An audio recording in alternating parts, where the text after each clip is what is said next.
ઘણા વખતે મેં જોયું કે કોર્ટ છે એ ક્યારેક એકદમ લાગણીશીલ થઈ હૃદયદ્રાવક બનાવ બનેલા હોય ને એમાં બહુ પ્રેક્ટિકલ થઈને જજમેન્ટ આપતા હોય છે.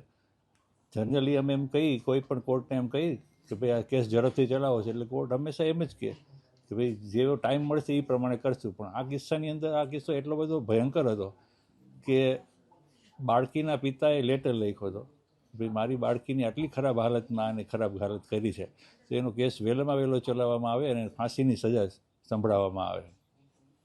એટલે મને પણ લેટર મોકલ્યો, અહીંયા પણ આવ્યો અને કોર્ટમાં પણ આવ્યો. એટલે એ પછી અમે કોર્ટને રિક્વેસ્ટ કરી હતી કે સાહેબ આ પરિસ્થિતિ છે, જે રીતે બાળકીની હાલત છે, 7.5 વર્ષની બાળકીની હાલત કરી છે એટલે એના કેસ વહેલો ચલાવવામાં આવે.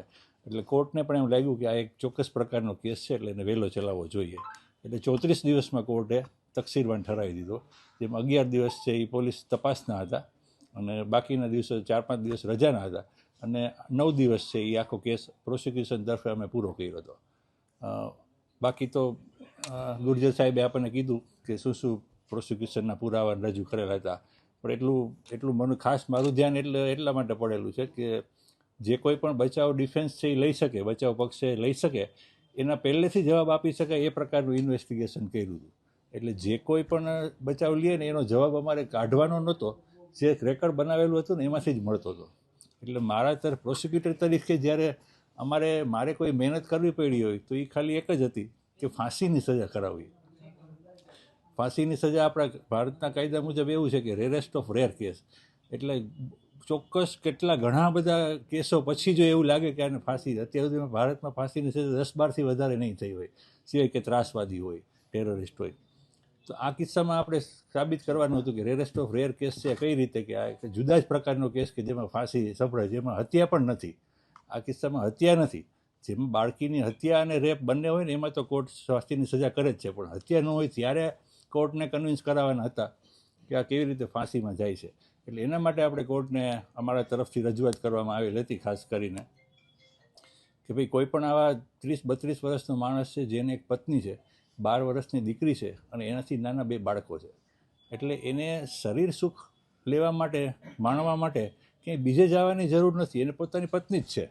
પણ છતાંય જ્યારે આવી પરપીડન વૃત્તિવાળા માણસ છે એ 7 વર્ષની ડિફેન્સલેસ બાળકી કે જે પોતાનો બચાવ ન કરી શકતી હોય એને ઉપાડી અને એક જગ્યાએ બેસાડી અને એના ગુપ્ત ભાગોમાં જ્યારે સળિયો, તમે કોઈ ન જોયો પણ અમે તો જોયેલો છે, લગભગ 1.5 ફૂટનો સળિયો, 9 થી 10 ઇંચ થાય એવડો સળિયો એને 7 વર્ષની બાળકીના ગુપ્ત ભાગમાં ભરાવે. તમે વિચાર તો કરો કે એ બાળકીની હાલત ત્યારે શું હશે. એટલે એ જ અમે રજૂઆત કરી હતી કે સાહેબ એક ક્ષણ માટે આપણે કલ્પના જ કરવાની છે કે આ બાળકીની હાલત શું હશે કે એ સમયે એને આ બાળકીએ આરોપીના વાડ પકડી અને એટલી જોશથી રાડ પાડીને ખેંચેલા કે વાડનો જથ્થો બનાવ સ્થળે મળી ગયો હતો. 7 વર્ષની બાળકીના હાથમાં કેટલું જોર હોય, કોઈ પણ પુખ્ત પુરુષના વાળ છે એ ખેંચીને ફેંકી દે, એટલું બળ એને વાપરવું પડ્યું તો એ પીડા કેવા પ્રકારની હશે. એટલે આ પ્રકારના જ્યારે વ્યક્તિ હોય ને તો એને આમ સેક્સ્યુઅલ માણસ ન કહી શકાય. આ એવા પ્રકારના કે જેને આપણે પરપીડન વૃત્તિ જેને કહીએ ને કે એને પરવર્ટ માણસ કે જેને કોકને હેરાન કરી, કોકને પીડા પહોંચાડવામાં જ રસ હોય. તો આવો માણસ સમાજમાં હોય કે બહારગામ હોય કે જેલમાં હોય, કામ એનું એ જ છે કે કેમ કોકને પીડા પહોંચાડવી. એટલે આવો માણસ છે તો એ બહાર નીકળે તોય બધા એને હેરાન કરવાનો છે, પત્ની બાળકો એ બધા તો એને ક્યારેય મળવા નથી આવ્યા 34 દિવસ સુધી. એટલે આ બનાવ જોઈને પત્ની બાળકો પણ એને મૂકીને જતા રહે છે. એટલે હવે એના જીવનમાં કોઈને ધ્યાન રાખવા જેવું કે કોઈના માટે કમાઈને સરખું દેવાનું કોઈ પરિબળ વધતું નથી. એટલા માટે જેલમાં રહીને પણ આ માણસ આ જ કરવાનો છે અને અંતિમ શ્વાસ સુધીની સજા કરવામાં આવે ને તો પણ અપૂરતી છે. અને સુપ્રીમ કોર્ટ કહે છે કે સજા હંમેશા પૂરતી હોવી જોઈએ, વધુ પણ ન હોવી જોઈએ અને ઓછી પણ ન હોવી જોઈએ. આ કિસ્સામાં મેં કોર્ટને કન્વિન્સ કરાવેલા કે ભાઈ આ પ્રકાર ફાંસીની સજા છે એ એક જ છે જેને આપણે પૂરતી ગણી શકાય અને કોર્ટે એ વાત માનેલી છે. ફાંસીની સજા, ફાંસીનો ચુકાદો તો મેં લીધેલો છે 5 વર્ષ પહેલાં કોરોના કાળમાં. એમાં પણ 3 વર્ષની બાળકી ઉપર રેપ અને મર્ડર બંને હતું અને કોર્ટે એને ફાંસીની સજા કરેલી, રમેશ ડેડુકિયા. પણ ઝડપી ચુકાદો રાજકોટમાં પહેલો છે, બીજા જગ્યાએ થયેલા હશે આપણને ખબર ન હોય, પણ રાજકોટમાં તો આ 41 દિવસની અંદર પૂરું જેલમાં પાછો વયો ગયો, બધું પૂરું થઈ ગયું એવો આ પહેલો કેસ. ફાંસીની સજા આજે ડિક્લેર થઈ.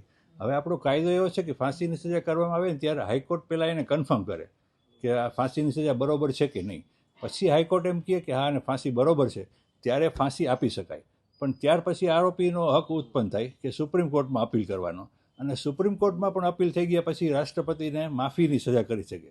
નિર્ભયા કાંડ કેસ છે એમાં પણ ચારેયને ફાંસી થઈ હતી, પછી હાઈકોર્ટમાં અપીલ થઈ, પછી સુપ્રીમ કોર્ટમાં અપીલ થઈ, બધાએ કીધું કે ના આને ફાંસીની સજા બરોબર છે. પછી રાષ્ટ્રપતિ પાસે માફીની અરજી કરવામાં આવેલી, એ પણ જ્યારે પૂરી થઈ ત્યારે એ ચારેયને એક તો આત્મહત્યા કરી હતી, 3ને ફાંસીની સજા આપવામાં આવેલી. એ 2012નો કેસ છે અને એ 2022માં એને ફાંસીની સજા, એટલે 10 વર્ષ આમ સામાન્ય રીતે થઈ ગઈ. 3 જણા હતા ને આટલો આખા દેશમાં હચમચાવી દીધું હતું, એટલે 10 વર્ષમાં પૂરું થઈ ગયું. પણ મેં જે 2020માં જે ફાંસીની સજા કરાવી એને હજી ફાંસી થઈ નથી, એ હાઈકોર્ટમાં હજી એનું પેન્ડિંગ છે. એ પહેલેથી જ કે ઢીલો દેખાણો જ નથી, કારણ કે મેં તો એવું પહેલી વાર જોયું કે આવડો ભયંકર ગુનો કરી અને પોલીસ કસ્ટડીમાં હોય અને એ કસ્ટડી દરમિયાન પોલીસ ઉપર હુમલો કરે, તો એને તો કેવા પ્રકારનો માણસ ગણવો, કે આપણે માણસ જ ન કહી શકાય, કે એને કંઈ ખબર જ નથી કે હું માણસ છું. એટલે એ પોલીસ ઉપર હુમલો કર્યો હતો, પોલીસે પછી સામે પોતાના બચાવમાં એ ભાગી ન જાય એના માટે થઈને ગોળીબાર કરવો પડ્યો. ના, એ તો જ્યારે સજા અંગે દલીલો થતી હતી ને ત્યારે કોર્ટે એમને પણ પૂછ્યું હતું કે જો આમાં તમારે કંઈ કહેવું હોય તો બોલો, કે તમારી સામે ફાંસીની સજા કરી શકે એવા એટલે આટલા પરિબળો છે અને ન કરી શકાય એવા આટલા પરિબળો છે. હવે તમારું શું કહેવું છે? પ્રોસિક્યુશન તરફે આ દલીલ થઈ છે, તમારા બચાવ પક્ષના વકીલે આ દલીલ કરી છે, હવે તમારે કંઈ કહેવું હોય તો કહો. તો એ જે કહેતો હતો ને એમાંય કંઈ કોઈ લાગણી હોય કે કંઈ અફસોસ હોય કે કંઈ ઢીલો પડ્યો હોય એવું નહોતું લાગતું. કે ના સાહેબ એવું કંઈ નથી, કે મેં તો આવું કંઈ કર્યું નથી. એટલે એમાં જરાય અફસોસની લાગણી એવી દેખાણી નહીં કોઈને. આખી કોર્ટ ભરચક હતી કે આ માણસ શું કહે છે અને કોર્ટ એને કઈ રીતે એનું મૂલ્યાંકન કરે છે. પણ એ ક્યાંય જરા એવું લાગ્યું નહીં કે આને ફાંસી ન થવી જોઈએ. ત્યારે બધા વકીલો બહાર નીકળે ને ત્યારે જ બધાને એમ થયું કે આને આટલી પરિસ્થિતિ થઈ ગયા પછી પણ આના ચહેરા ઉપર કંઈ અફસોસ કે એવું કંઈ નથી. ના, એને